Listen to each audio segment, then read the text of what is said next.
Well, it was ducks for the Premier Ashes contenders, centuries for the crop a little bit further back. So what does it all mean? Welcome to Domesticated. I'm Justin Edwards. Fox Cricket's Nick Savage is alongside me. Nick, let's start with one of the duck makers, Jake Weatherald. 0 and 12. We had him on the show in our last show, and now he was coming off a great innings. Bit tougher in this Shield match. Well, yeah, in both innings down in Victoria, he was tasked with walking out with about 30 minutes to go, which is obviously one of the toughest situations for any opener in red ball cricket, and he couldn't do it. On both occasions, he fell before stumps. It should be acknowledged that he, in both occasions, was dismissed by beauty of delivery by Perry and a favourite of ours, Fergus O'Neill, on both occasions. But yeah, obviously terrible timing with a squad expected for the Ashes this week. Especially with a lot of the other kind of contenders, as you mentioned, struggling a bit this week. If he had gotten some runs, even if he had gotten through that tough period, he could have really put his name up there for a potential debut. I still think he's a gun. I still think he's a good chance of maybe earning a Baggy Green this summer. Depends on a lot of factors, the makeup of the test side, does Marnus open, stuff we'll talk about in a second. But yeah, not great timing from him. It felt like had he got a big score, had he got a big 100, you could almost lock him in for a Baggy Green. That's how it was shaping. 3 centuries in his first, 3 half centuries, sorry, in his first 4 innings to start the Shield season, and then goes 0 and 12 with the Ashes squad being named this week. It's just the wrong time for that. So we'll see how that happens with Jake Weatherald. The other duck came from Cameron Green, who another player that we're looking at for the Ashes. 0, got 41 in the second innings, but the game was largely dead then and didn't bowl. So there's a lot of questions about Cameron Green at the moment. Yeah, him not bowling for me feels like more of an issue. He has one more Shield round next week to get some overs under his belt, but we're talking about a player who is expected to be Australia's, first choice all-rounder for the Ashes. And this year he's bowled 4 overs still in competitive cricket, and that's just not enough overs under his belt. It is reassuring to see this footage came out of him bowling about 20 minutes, half an hour after the match in the middle of the pitch. Great to see. I don't think it was at 100% necessarily, but he's going through his action. But he needs to be bowling spells. There are going to be times this summer when the big quicks and line will need to be rotated. They'll need a half-hour break, and that's when Green and potentially Webster will be crucial. So if Green's not bowling for that first test, he may be squeezed out of that 11 because he's not getting the runs either. He's yet to get a 50 this season. Since the World Test Championship final in June, he only has 150, and that was in the West Indies. Is he going to be Australia's number 3? It makes sense from a team balance point of view, but Marnus Labuschagne is just the best number 3 in the country. We were speaking of this just before we went on air. He has been batting so well. Right now, as we're chatting, he's on 80-odd in a one-day cup game. He's the best number 3 Australia's had in a generation. So to me, it feels like that should be Marnus' spot. Kawaj just said that as well. He'd love to see his Queensland team batting at 3. And Green, considering his form, considering he may be needed as a bowler, to give him a rest after potentially a long spell on the field, Green at 6 makes sense. Tough for Webster, I know. He hasn't been in the runs either. But yeah, a lot of questions for the national selectors over the next few days. And Webster, if he had to put 100 on the board, that changes the conversation as well. But he had a disappointing game, 11 and 6 with the bat. Took 1 wicket, got Marcus Harris out in the first innings, opened the bowling as well, although I'm not sure how much we can read into that because Marnus Labuschagne opened the bowling for Queensland in one of the innings. It feels like in Australia's first Test 11, it'll be 2 of, Labuschagne will be there, and it'll be 2 of Weatherald, Webster and Green. Which 2 do you think it's going to be at the moment? I think it'll be Weatherald and Green, despite they're the Duck boys at the moment. Despite that, I think it's going to be them. What do you think? That's who I would pick if I was in Georgia Bailey's position. That is who I'd pick. I feel as though they are going to stick by their policy of the 6 best batters in the country and kind of squeeze them in and manipulate them however they can. So I think they're going to go Marnus opening with Cameron Green 3 and Bo Webster at 6. I don't love that necessarily. A lot of talent, 2 bowling options. It does make sense in that regard. But yes, I'm in your boat as well. I'd love to see a specialist opener. It's probably worth acknowledging as well with Green. His duck in the first innings, he smoked it to cover. It was a beautiful, full-blooded off drive towards like a mid-off cover. Either side, 2 meters either side. It was a boundary. So yes, a duck. It's a bit of a cliche, but he's going about it the right way. He does still look okay at the crease. I just don't want to see him batting in the first few overs of a test innings. I want to see him coming in that sort of counter-punching knock at number 6, which he's done very well in the past. Yeah, options there for Australia, and there is still one more Shield game before that first Ashes test, which we think the entire Ashes squad just about is going to play. News today that Travis Head is going to skip the last couple of T20s against India to play a bit of Shield cricket. So for first-class lovers like you and I, that Shield round is going to be blockbuster. Brendan Doggett, let's move to the quicks now. He looks like he's going to be in that Ashes squad. 6 for 48 he got. He missed the first couple of games with a hamstring injury, but just came back, hasn't missed a beat. Yeah, if he's fit, he's in that squad. He's obviously been the reserve for a while now. He was in the touring squad for the West Indies tour before he had an injury then as well. His own worst enemy is his own body, unfortunately. He's had so many niggles over the last few years. It's pretty frustrating for him, but if he can stay fit, he's a very good chance of making his debut this summer, and he deserves it. 6 for against India last summer, 10 wickets in the Shield final, 6 for here at the WACA. He really has to be in that squad. He's consistent, he's quick, he's talented, skillful. He really should be there. If I said to you, Brendan Doggett will play Test cricket, would you think that's being too grandiose at this point? I suspect so. I think because he will be in that squad for that first test, but may not play for obvious reasons. They've got Boland, Stark, Hazelwood there. And then, depending how the national selectors go about things, there are big breaks between those first 3 tests. There's a chance that if the pitches are lively and the match is done 3 or 4 days, the same 3 quicks will play those first 3 tests. And then Cummins might be available. Jai Richardson might be available. They might go horses for courses and go Michael Neser at the Gabba with a pink ball. It's not a locked thing that he'll make that test debut, but I think there's a very good chance. He is that first reserve, and if the national selectors stick with a similar policy to the batters, the 4 best quicks who are available, and they do rotate through player management, he's a good chance of playing at some stage this summer. I think even not this summer, looking further ahead to the future. Now, he is past 30, but I think he's got enough years left in him that with Australia rotating some quicks around, there's a big congested 12 months from October 26 to October 27. I think at some point we will see Brendan Doggett in a baggy green. Whether that's this summer or not, we'll have to wait and see, and that depends on the fitness of the other quicks because he's not going to jump ahead of any of the other 4, I don't think.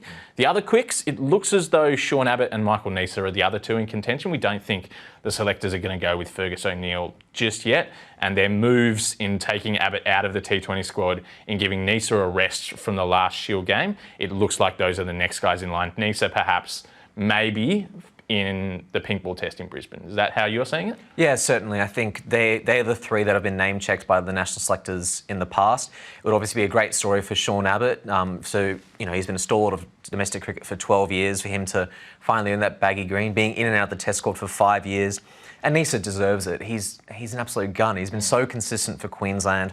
Has anyone taken more wickets at the Gabba over the past decade? I doubt it. So he's very deserving as well. There've been a lot of panic about the pace cartel, but there are a lot of experienced, talented quicks in this side who I think are ready for Test cricket. And you mentioned Fergus O'Neill. I said it a few weeks ago, 2027 Ashes in England. I think that's when we should get Fergus O'Neill in there. He's perfectly suited for those conditions. Yeah, plenty of time for him. Another Victorian, Campbell Kellaway. Didn't he set the world on fire in that innings? 147. Only Marnus Labuschagne's got a higher score in the Sheffield Shield so far this season. We spoke about Kellaway at the start of the summer, about his potential. He's turned 23 over the weekend. He is a player of the future to watch for Australia, and it might be coming sooner than we all think. Seriously talented player. Yeah. I think we saw recently that Australia A tour to India, Kellaway and Sam Constas opened the batting. That could be Australia's test opening partnership for a decade. Khawaja is obviously very close to the end of his test career. That might be this summer, it might be next year. We don't know that for sure. But when he does step aside, Constas and Kellaway are the 2 people who could slot into that role, I think, for sure. He's a star of the future. He's getting runs. His only thing now is consistency. He seems to be in a period where he's either out for single figures or he goes on to get 100. If you just convert some of those single figures to getting through the new ball, getting even just a nitty-gritty 30, 40 odd, just to set a platform, if he can consistently do that time and time again, he's going to be a gun for the future. He obviously wasn't opening 12 months ago, only was thrown into that role in November last year, and he's been Victoria's leading run scorer since. And that is, he's still learning how to open. He's still learning what getting through the new ball looks like because he's only done it for 12 months or so. But he's got 3 Sheffield Shield centuries in those 12 months. I think he's making a case, and if he continues in this form, he's making a case to be Usman Khawaja's first long-term replacement ahead of Sam Constas because he looks a more complete player. Constas is still very much learning, and Constas is 20. He's got so much time. Kellaway perhaps looks a little more ready than Sam Constas does, even though Constas has already played Test cricket. I mean, you summed it up perfectly there. Constas is 20. His technique is still coming under the microscope. He hasn't looked his best. Even this week in the Shield, with the match basically done up in the Gabba, he got out slogging, skying one to mid-off. It was a pretty ugly dismissal, but he's still working out his game. He only has 3 first-class tons, and 2 of those were in the same match about 14 months ago, so he's still a work in progress. Everyone has been saying the same thing. He's still finding his own game.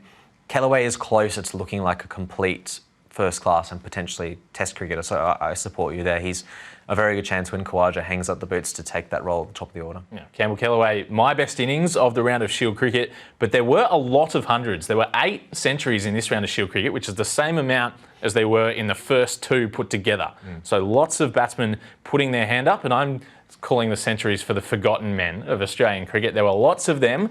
Cameron Bancroft got 122 for WA. Like, forgotten man in Australian cricket, is there any way back him into an Australian fold, do you think? It feels too little, too late. I mean, there's obviously a few names we've mentioned just before that are still probably ahead of him in the apparent pecking order. He's got experience. He, a couple of years ago, was probably the most consistent batter, but his time was probably when David Warner retired. That was probably his time to take that role. And in the end, national selectors didn't go for a specialist opener. They've been cycling through trying to reinvent middle order players as openers since. None of them have worked out. Labuschagne might join that kind of cycle this summer. And unfortunately, since in the last few years, he just hasn't been consistent enough. So it feels a little bit too late for him, unfortunately. But, you know, he's still in his early 30s. Look at all the great players, Chris Rogers, Michael Hussey, Khawaja. I mean, he was 35 when he came back into the Test side and has since been probably the form opener in the world in Test cricket. So not this summer for Bancroft, I think. He just needs to start banging the door down again. One great knock isn't probably enough. Yeah, and similar situation for Marcus Harris. It feels like he got 101 not out for Victoria, but it does feel like Australian cricket has moved on from Cameron Bancroft and Marcus Harris. 12 months ago, going into the first Test against India, they were seed number 1 and seed number 2 in the bat-off. And then McSweeney came from nowhere and Constas came from even more nowhere to overtake both of them. It feels like Australian cricket is done with those 2. I think Curtis Patterson might have better claims, especially if you were to get an injury to Marnus or Steve Smith for a number 3 or a number 4. He got a big 122 in the same innings that Smith got 100. As expected, Steve Smith comes back to Shield cricket, shows he's better than everybody else. But Patterson played really well at the Gabba. Yeah, I think with Curtis Patterson, he's also been a little bit short of consistency this summer. His ideal spot's number 3, and Marnus is obviously slightly superior to him in that regard. So Curtis, is there a chance he could open this summer? That's a question that was posed to his coach, Greg Shippett, earlier this season, and he had no doubt that Curtis could open. That'll be a massive smoky considering he made his Test debut at 6 and did very, very well against Sri Lanka 5 years ago or so now. But it seems like he's a bit of an outsider. Again, someone in his early 30s.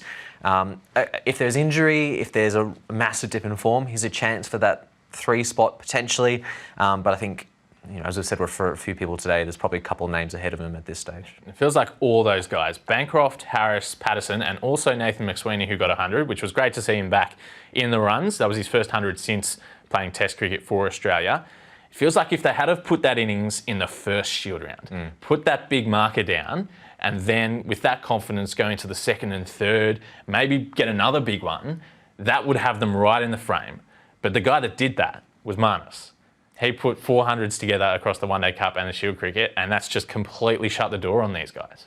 I'll have to check the scores. Might be 500s for Marnus now. Nathan McSweeney, I guess unlike some of those other names, he's still in his mid-20s. He's still got a long way to go. And obviously, I think it's fair to say it was a mistake making him open against India. He is a perfect number 4. He's a great number 4. Whenever Steve Smith retires, Green and McSweeney were probably the 2 guys they're looking at taking that number 4 slot.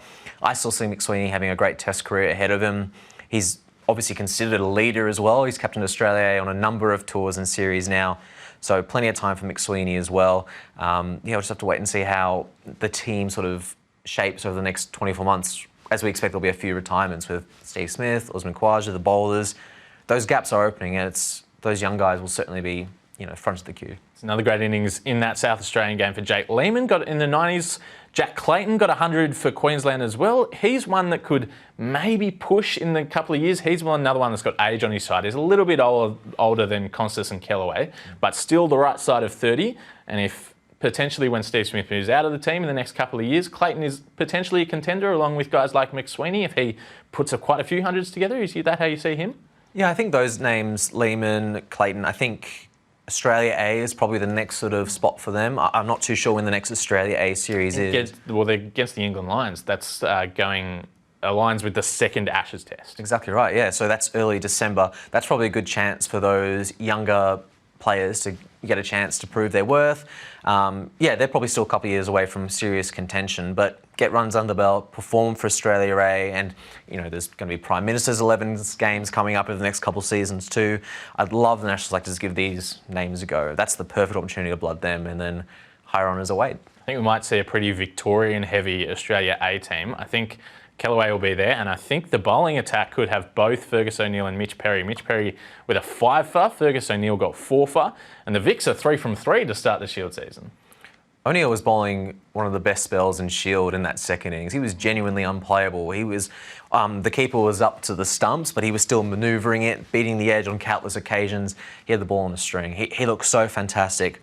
The one downside with him is obviously the pace. He's not up to the pace of Stark, Hazelwood, Cummins, but yeah, he's an absolute gun. He looks phenomenal. That Victorian bowling attack is probably the strongest in the country at the moment, especially when you slot Scott Boland in there. It's phenomenal.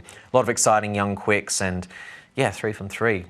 Is this the year Victoria get that Shield title back under their belt again? It's they're looking pretty solid. And it could be Will Sutherland, Todd Murphy in that bowling attack as well. And what I am very excited for is in this next round of Shield cricket, where we're going to have the whole Australian squad coming, this New South Wales-Victoria clash is going to be a New South Wales bowling attack of Stark, Hazelwood, Lyon and Sean Abbott bowling to Campbell Kellaway at the top of the order. That'll test his test potential, certainly. Then you'll have Scott Boland bowling to Sam Constas, which did not go well for him in the One Day Cup game. Didn't go well for Constas. So I cannot wait to see that game. And what's going to be a big round of Shield cricket with Travis Head, all these test guys coming to play. Everyone gets to the SCG. If you're in Sydney, get to the SCG next week. That's going to be one of the highest standard of Shield games we've had in a while, having all them available.